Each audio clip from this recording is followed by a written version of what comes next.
This is the Geekcentric podcast, and today we're thinking bigger than just the Valley.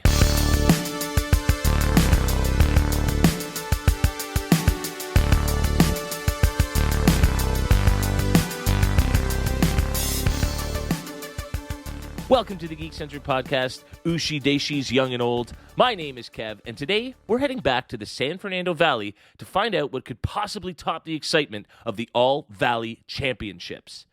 That's because we're here to give you our spoiler-free thoughts on Season 5 of the Netflix smash hit Cobra Kai. A huge thanks to Netflix Canada for giving us access to the season ahead of its release on September 9th, so we can let you know if it's a wax on or a wax off. Pain does not exist in this dojo, so we're going to strike hard, strike first, and show no mercy. As always, I could never teach a lesson this valuable alone. Let me introduce to you my karate cousin. He's the sensei who knows just what to say. His opinions can't be topped, and if you disagree, you might get chopped. It's Sensei Nate. Oh, wow. Konnichiwa, Nate. How's it going?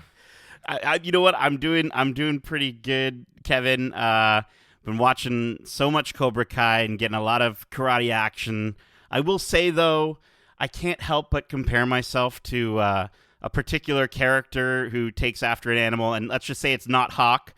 In the series, there's another character with some very interesting facial hair that I might sort of align with a little bit more, especially in this season. Yeah. So we're not going to mention names. We're going to keep it that spoiler free. Should. Yeah. Given where season 4 sort of ended and everything, maybe it's best if we keep some of the surprise appearances under wraps. Now. Before we get started, speaking of what happened in Season 4, I thought we would do just a quick little recap, just to refresh our memories about where we were. And just for everyone's sake, I did get the recipe for this recap off of the Chili's website. I wanted it to be authentic. That's a little Johnny line from the last season. Yeah, I love it. All right, so Season 4 started with Daniel and Johnny teaming up to train their respective students in the ways of both Miyagi-Do and Eagle Fang. Naturally, the two former rivals could only keep the peace for so long, and they struggled to respect each other's methods. Sam and Miguel are back together and happy, which drives their exes, Robbie and Tori, a little bit crazy. Robbie and Tori, who now work together at Cobra Kai, well, they get a little closer, and Tori suggested that they go to prom together. Obviously, this leads to a fight between the four of them at the dance, in what I can only say is a scene far better than a similar one in West Side Story. The climax of the show, though, takes place at the All-Valley Tournament. We're going right back to the heart of the Karate Kid stories. And now we remember going into this tournament, Kreese had agreed that he would leave Cobra Kai if his team lost. As the tournament gets underway, Miguel gets re-injured during his fight, and then later Hawk and Robbie face off in the finals for the boys, where Hawk scores the victory. I think you and I, Nate, in our Season 4 recap, both agreed that this is the best fight in the entire Karate Kid franchise. This was epic. I think so. Yeah, it was fantastic. Absolutely. And now, not to overshadow the girls too much, because the ladies put on a hell of a fight too, and it all came down to the girls. Tori and Sam went head-to-head in their finals, with the winner sort of claiming victory for their dojo. And now Tori promised Amanda LaRusso that she would fight clean, but accidentally elbowed Sam and won the fight as a result. We definitely learn a bit more about that decision in Season 5, but really what it does is further create a rift between Tori and Sam, which gets explored in Season 5 as well. Now, as a result of the decision, Cobra Kai wins the tournament, and Daniel then makes it his mission to end Cobra Kai once and for all. And then really quickly, just to sort of fill in where other characters are, Johnny and Miguel's mom, Carmen, are continuing their relationship and want to tell Miguel, but before they can, they learn he's snuck away to finally meet his father down in Mexico. And then finally, Terry Silver and Kreese butt heads over their philosophies and approaches to how to run Cobra Kai going forward. Terry realizes that Johnny is Kreese's weakness, and that in turn Kreese is his own weakness, and so he sets Kreese up for a crime he didn't commit, and John Kreese is arrested and goes to jail. Okay, so now we're all caught up. Whew. Yes. it was the best season to date. I think we both agreed there. Lots of juicy stuff set up going into season 5, and so we're going to keep it spoiler free here. But I think it's time to jump in and give our thoughts here. And again, it's spoiler free, but I am uber excited to talk about it. So Nate, why don't you start us off? What were some things that worked for you this go around? Yeah, I mean, it's not a spoiler to say there is an Uber in this season that you'll see. We are, we're back in here now, the fifth time, and I am kind of brought back to our review of season 4. I think you might have mentioned that we both thought season 4 was the best one. I actually thought season 3 is still the best season of this show. I think.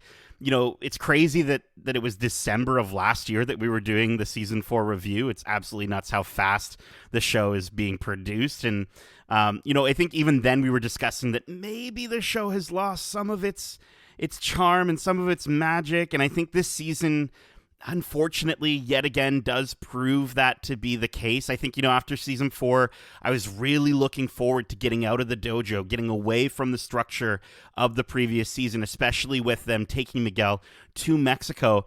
And I kind of find that they sort of, all the little things that they sort of set up that would take them out of the valley, they really give up on pretty quickly. And I think there's some fantastic moments with these characters in season 5, but I found that we really only got them when the show kept its focus and kept its pacing, which, that makes me sound like I'm giving karate students some advice, like keep your focus, keep your pacing, but it's true. I kept true Sensei. That, I like it. Right? I kept thinking that throughout the season of just like, no, like, why are you going here? Why are we spending so much time in this part of the narrative when there's so many more important things going on? And I just felt that throughout this 10-episode season. Okay, I definitely hear you. When I look at the show, I think it's kind of crazy to see where it started and what it is now. Because, when it started, it was just this nice little, almost a character study on Johnny Lawrence. Yes. Where is he now? How did those things in the 80s affect his life and as he tries to put the pieces back together? But, I mean, this show has just become a full-blown 80s soap opera. It is just an 80s karate soap opera.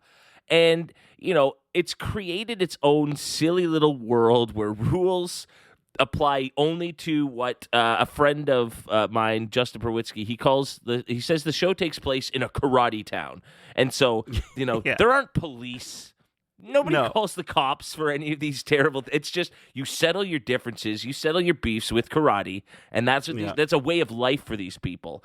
And so I think, as long as you're willing to accept these ridiculous rules and this ridiculous sort of pretend world that they live in, I'm sort of on board for it just being a cheesy 80s soap opera. I don't expect it to be the quality that I think season 1 sort of teased. I don't know. Maybe I'm letting it off the hook a little easily. I think you might be a little bit, but I think the I think the highlight again this season, as it was with last season, I think is the action. I think the karate is absolutely phenomenal this season. They keep finding new moves and new ways to impress me as they fight at either the dojo or for some reason at a water park. And so it's just one of those things where I think where in the previous seasons I was looking more and more forward to, okay, cool, that fight was great, but I want to get to the next story bit.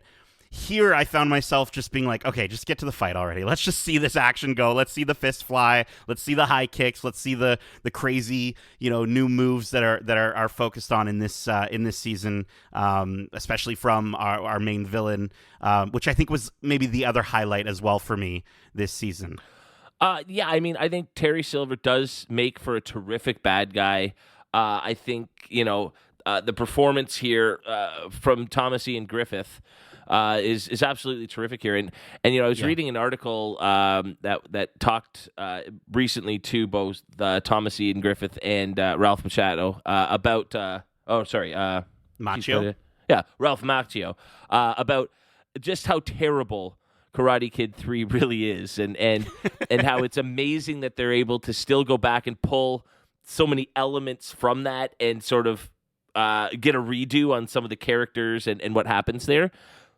But as good as Terry Silver is as an antagonist, and we needed somebody to top John Kreese, what is his motivation in this season? I really don't understand. While he's a bad guy, I don't think what he's trying to do is all that sinister. And so that was sort of the biggest weakness I found in the season, is that I'm like, yes, he's a bad guy, but he's not doing anything wrong. And why does he have to resort to breaking the law to do what is a perfectly legal thing? It was very bizarre to me. Yeah, I think that's again where we see this show in some areas elevating the original source material, and in some areas kind of just falling back into it for more of a negative, rather than that sort of cheese that we fell in love with originally. It's now sort of, the cheese is a bit stale, it's a bit rubbery, and now we've got these sort of really great presence on screen from Terry Silver. But you're right, there's really not any sort of motivation. I did think, focusing in on the cast a little bit as well, I think the adults this time around got a little bit more of a focus, especially in the later half of the season.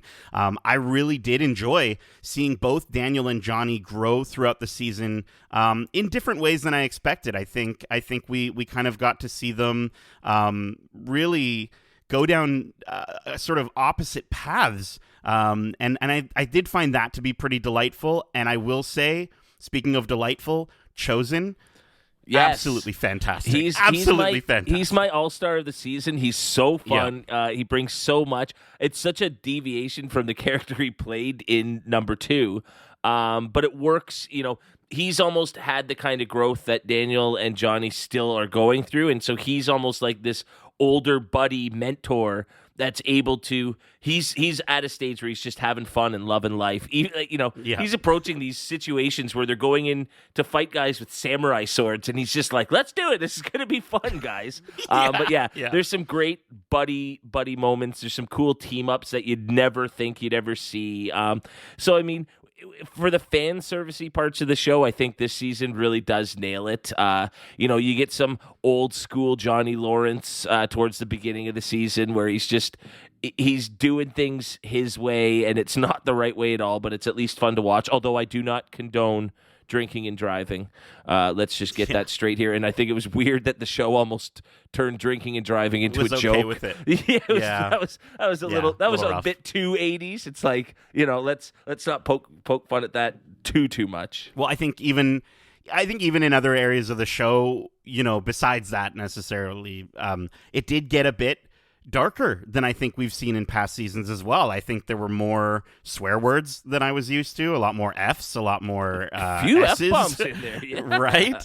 And actual blood this time around, which I was a little surprised to see. So, they definitely are ramping up here. They're trying not to hold back. And I do think that for me, again, and this sounds like I'm going to repeat myself from my season 4 review quite a bit, but for me, if this season didn't have the finale it had, I would be much lower on my review score than I am right now. I think the finale was one of those moments where I was just like, this is a freaking movie. Like, this is the next Karate Kid movie, and it's absolutely fantastic, and it's got everything that you'd love.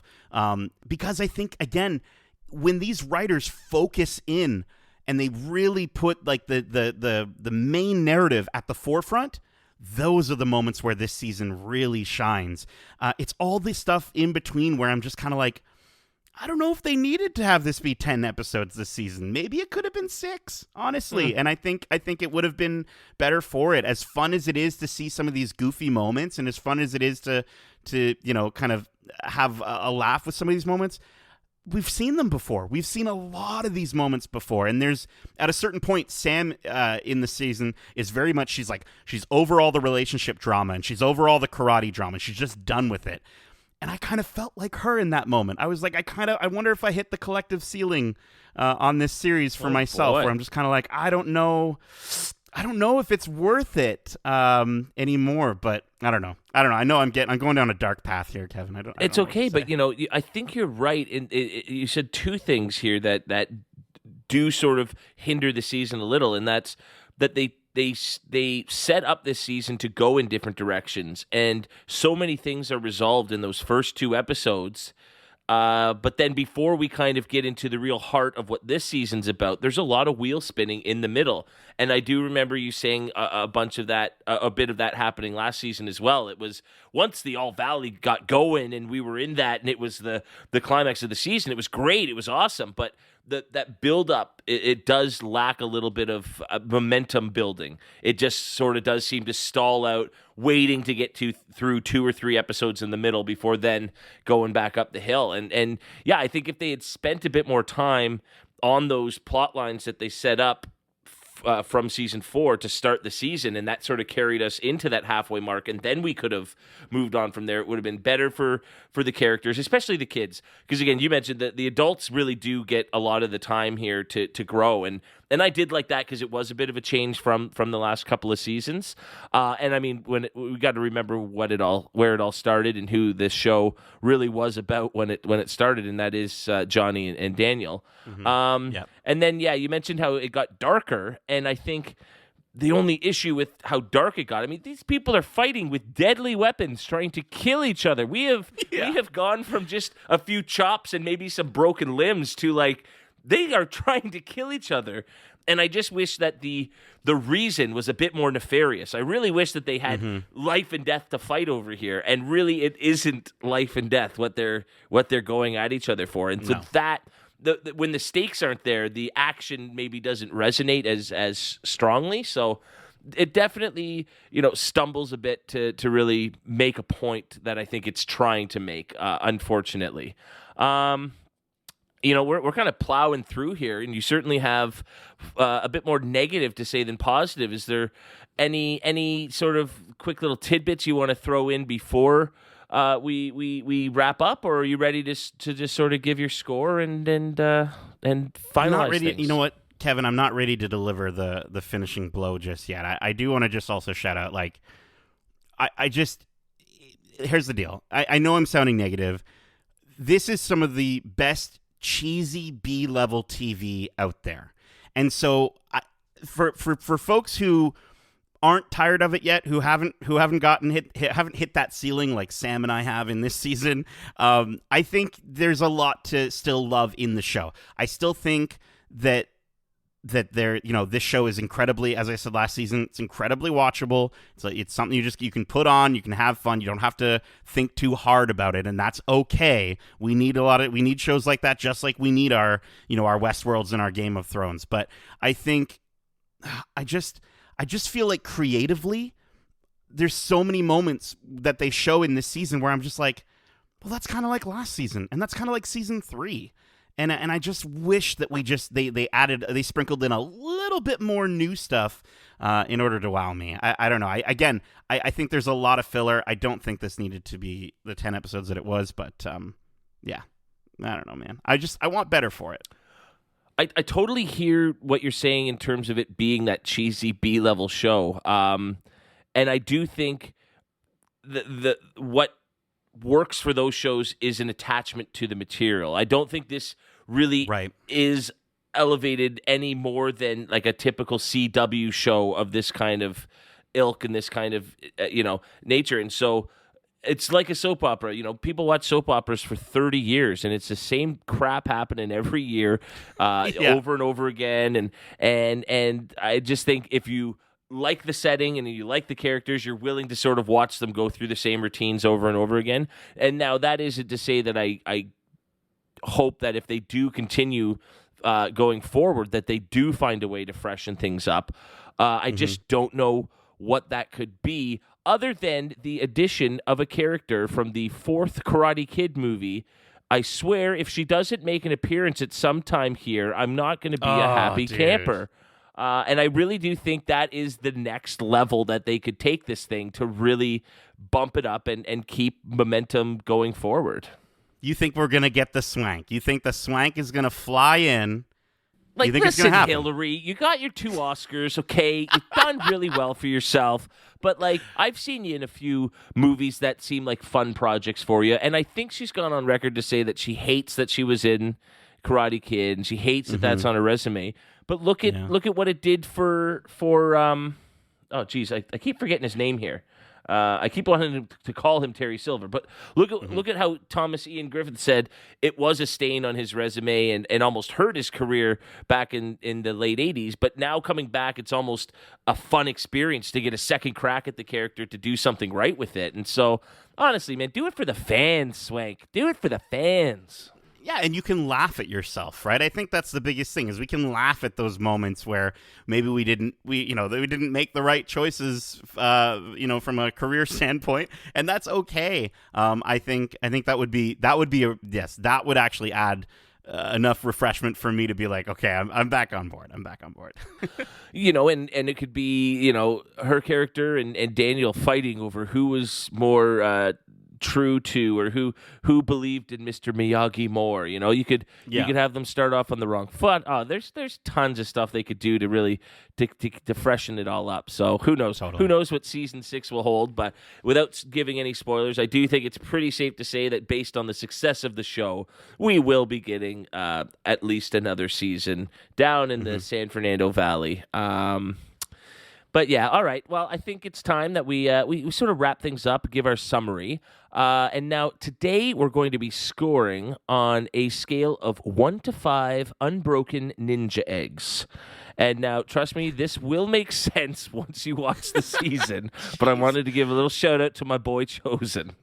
To clarify, he's not referring to ninjas laying eggs. That's not what he's talking about. Okay, just in case you think like, oh yeah, we're talking about, oh yeah, they really don't go too different with this, and yet people are getting ninja eggs. Okay, listen, again, I think for its final moments, maybe give us a Cobra Kai movie. I think that might be a better choice. Give us a Cobra Kai film as like the sequel to end all sequels. It's the final moments. You take the budget you would dedicate to a season 6 and give us a 2-hour, 45-minute focused experience. I think would be really, really cool. And I think they would be able to do so much more with that than like another 10 episodes. Just because I just can't think, besides the Swank coming in, I don't know what else they can do to really differentiate this show. I think, again, the soundtrack, we didn't even touch upon the soundtrack, always excellent. Bang. Always love the 80s vibes, all the bangers.